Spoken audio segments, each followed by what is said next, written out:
اعوذ باللہ من الشیطان الرجیم بسم اللہ الرحمن الرحیم۔ آج سپریم کورٹ آف پاکستان نے جو کاز لسٹ جاری کی ہے اس میں نیکسٹ ویک جو کیسز لگیں گے ان میں القادر ٹرسٹ کیس جو 190 ملین پاؤنڈ جو 157 ارب روپے بنتے ہیں یا 60 ارب ملک ریاض والا، وہ کیس بھی 18 تاریخ کو سنا جائے گا۔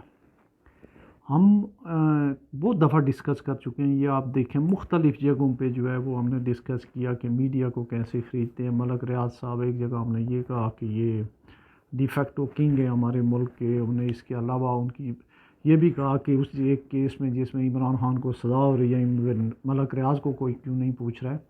تو ملک ریاض صاحب کی جو ہے وہ ظاہر ہے کہ وجہ شہرت آپ کو پتہ ہے، ایک تو ان کا پیسہ ہے، پھر پیسے کو جو ہے وہ رشوت اور غیر قانونی کاموں کے اوپر لگانا جو ہے ان کا جو ہے وہ ایک شیوا ہے۔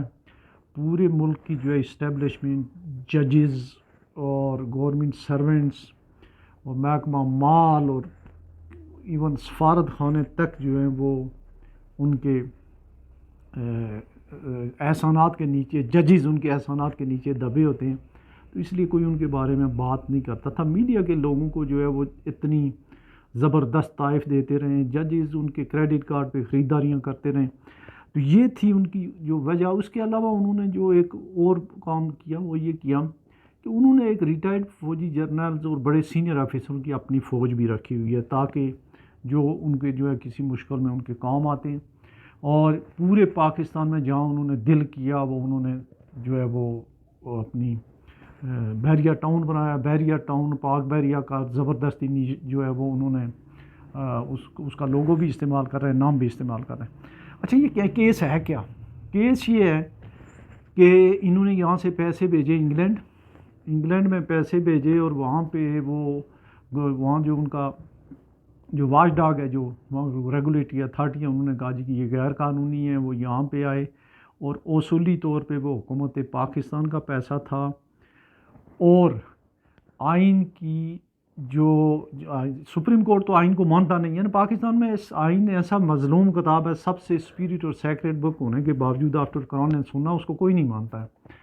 تو اس میں یہ ہے، اس کی 78 آرٹیکل یہ کہتی ہے کہ کسی بھی قسم کی جو خواہ وہ ڈیٹ ہو، کسی بھی قسم کا ریونیو ہو، انکم ہو، وہ ساری کی ساری پبلک کنسالیڈیٹڈ فنڈ میں جمع ہوگی۔ اس کی جو سیکشن 2 ہے، 78 سیکشن 2، یہ میں اٹیچ بھی کر رہا ہوں، اس میں یہ ہے کہ اگر کچھ کورٹ کے آرڈرز کے تحت بھی آئے، کورٹ کی کسی ڈگری کے آرڈر کے تحت آئے، یا کورٹ کی جوریڈکشن میں کسی بھی حساب سے جمع ہوگی، تو وہ جو ہے اس پبلک کنسالیڈیٹڈ فنڈ کا حصہ ہوگی۔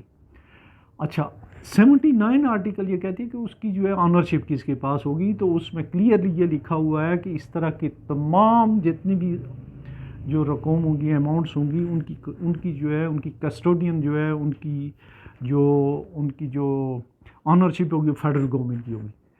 میں حیران ہوں کہ نہ تو کوئی اٹارنی جنرل ان کلاسز کو پڑھتا ہے، نہ کوئی وکیل پڑھتا ہے، نہ کوئی تیاری کرتا ہے۔ کس چکر میں جو ہے یہ پیسے سپریم کورٹ نے دبائے ہوئے ہیں اتنے زیادہ سارے؟ یہ دیکھتے ہیں کہ اس دفعہ یہ ان کو کوئی بتاتا ہے یا نہیں بتاتا ہے۔ تو یہ 78 اور 79 یہ دو جو کلاسز ہیں، ان کی وجہ سے جو ہے یہ پیسے سیدھے فیڈرل گورنمنٹ کے پاس جانے چاہیے تھے۔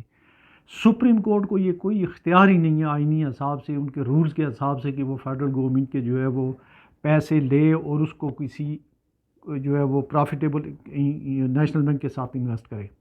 اچھا، کنسالیڈیٹڈ فنڈ کی ایک یہ بھی بات ہے کہ وہ اسٹیٹ بینک آف پاکستان کے ساتھ مینٹین ہوتا ہے، اور وہ کرنٹ اکاؤنٹ میں ہوتا ہے۔ یہ بالکل جو ہے یہ تھم رول ہے، لیکن اس کو جو ہے انہوں نے یہ کیا، انہوں نے ایک اور اکاؤنٹ میں، ملک ریاض کے اکاؤنٹ میں جو ہے وہ قرضہ ادا کر رہا تھا قسطیں، اس میں دے دیا۔ تو وہ عمران خان صاحب نے ایک بڑی زیادتی کی کہ کابینہ سے بغیر وہ یہ لفافے جو ہے وہ بند لفافے سے انہوں نے منظوری لی، اور وہ جو ہے پیسے سپریم کورٹ میں جو قسطیں دے رہا تھا ملک ریاض، اس کی میں بتاؤں گا وہ کیا قسطیں دے رہا تھا، تو وہ اس میں جو ہے 57 ارب روپے جو اس میں جمع کرا دیے۔ اسی وجہ سے اس کو انہوں نے لنک کیا گیا کہ اس نے ان کو زمین دی تھی القادر ٹرسٹ کی، اور وہ پیسے بھی دیے تھے، وہ بھی یہ کیس چل رہا ہے۔ تو وہ ایک ڈیفرنٹ سٹوری ہے، لیکن وہ بڑا ایک ریاست کے ساتھ ایک بڑا کھلواڑ ہوا تھا۔ اچھا، وہ کیا چیز ہے دوسری؟ وہ ایک 456 ارب کی کا ایک پلینٹی نہیں، بلکہ انہوں نے زمین کے اوپر جو ہے وہ کہتے ہیں کہ زرداری صاحب اور سندھ گورنمنٹ کی جو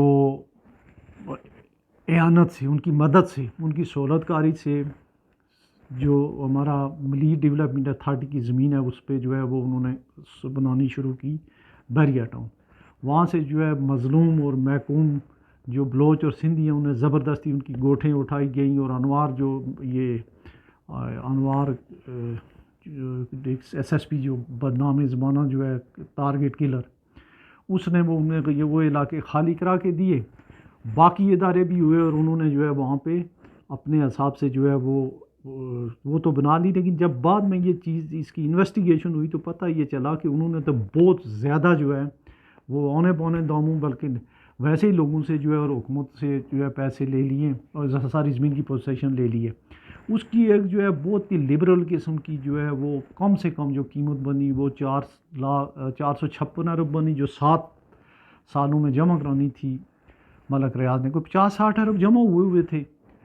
تو جب وہاں سے وہ پیسے ادھر آئے تو اس نے ایک ارینجمنٹ ڈیل کی پی ٹی آئی اور پرٹیکولرلی جو ہے جو لوگ تھے وہ آپ یہی کہیں گے عمران خان صاحب اس کے ساتھ اور ان کی میسز کے ساتھ کہ میرے یہ پیسے جو ہے ادھر ڈال دیں. فیڈرل گورنمنٹ کے پیسے جو ہیں وہ بھی اسی اکاؤنٹ میں ڈال دیے گئے. اب 4 سال سے زیادہ عرصہ ہو گیا. اس وقت صورتحال یہ ہے کہ کوئی 135-40 ارب یا 150 ارب جو ہے ملک ریاض نے جمع کیے ہوئے ہیں. 57 ارب یا 60 ارب وہ بھی اس میں ہیں. اصولی طور پہ یہ ہونا چاہیے کہ جو 190 ملین ہیں وہ فیڈرل گورنمنٹ کے پاس جانے چاہیے، اور جو 456 ارب ہیں وہ سندھ گورنمنٹ کی زمین ہے ان کو جانا چاہیے. اور اس بات کی بھی تحقیقات ہونی چاہیے کہ یہ اتنے آنے پونے دموں ملک ریاض کو یہ زمین کیوں دی گئی تھی. اس کے بارے میں جو ہے یہ کوئی بندہ وہ نہیں جو ہے بات ہی نہیں کر رہا ہے. اسی حساب سے جو سپریم کورٹ کے جو ججز ہیں جنہوں نے جو اس کے سہولت کار رہے ہیں اس میں تقریباً سارے ججز ہیں، لیکن ثاقب نثار وغیرہ جو ہیں اور باقی بھی لوگ جو اسٹیبلشمنٹ کے جو ہیں ان سے بھی یہ پوچھ گچھ ہونی چاہیے کہ یہ ساری جو انہوں نے جو ایک تو فراڈ یہ ہو رہا ہے لوگوں کے ساتھ. میری میں جو ہے ایک ان کی سوسائٹی ہے اس کا ایک کیس 4-5 سال سے پینڈنگ میں. اب شاور والوں کے ساتھ وہ ایک علیحدہ مسئلہ ہوا ہے. اس کے علاوہ وہ اگر 1000 پلاٹ ہوتے ہیں تو 10,000 کی جو ہے وہ فائلیں بیچ کر کے اور اسی سے جو ہے وہ اربوں روپے کما لیتے ہیں. تو اس جو یہ ایک بڑا ناسور ہے اس کے بارے میں ہم 4-5 دفعہ ڈسکس کر چکے ہیں. ہوپ فلی جو ہے اس دفعہ یہ مسئلہ ٹیک اپ ہوگا. اور یہ جو فیڈرل کنسالیڈیٹڈ فنڈ ہے جو میں بھی چلیں کوشش کروں گا کہ اس کے بارے میں جو ہے وہ ہم اٹارنی جنرل کو جو ہے یا کوئی بھی جو وکیل ہیں، ایک تو وکیل اور ججز دونوں ہی جو ہے بس 2-4 چیزیں دیکھتے ہیں اور یہ فائنینس کے بارے میں اس بارے میں بالکل فیڈرل گورنمنٹ کے کسی بھی اس میں جو ہے سپریم کورٹ کی کوئی اتھارٹی جو ہے اس میں جو ہے کوئی یوریڈکشن نہیں آتی ہے کہ وہ اس میں انوالو ہو. لیکن بہرحال انہوں نے پیسے جو ہیں وہ کوئی 200 ارب روپے جو ہیں وہ وہاں رکھے ہوئے ہیں. بلکہ ایک جج صاحب نے تو کہا تھا کہ اس کا جو ہے وہ ایک کسٹڈین اور ایک سندھ ڈیولپمنٹ اتھارٹی بنائی جائے. انہوں نے فیصلہ دے دیا تھا اور اس کا چیئرمین کوئی ریٹائرڈ سپریم کورٹ کا جج جو وہ خود ہو رہے تھے. تو اس طرح کی بھی جو مذاق ہوئی ہیں. لیکن بہرحال یہ دیر آئے درست آئے والی بات ہے. بڑا جو ہے امپارٹنٹ کیس ہے، اس کو ہم فالو کریں گے انشاءاللہ اور دیکھیں گے کہ اس میں سے کیا نکلتا ہے. بہرحال موسٹ پروبیبلی یہ ہے کہ یہ ملک ریاض صاحب کو پہلی دفعہ جو ہے وہ out of the court settlement کرنی پڑے تب یا کچھ نہ کچھ یا کورٹ کے اندر ہو یہ جو ہے پیسے دینے پڑیں گے. اپنا بہت سارا خیال رکھیے گا. اللہ حافظ.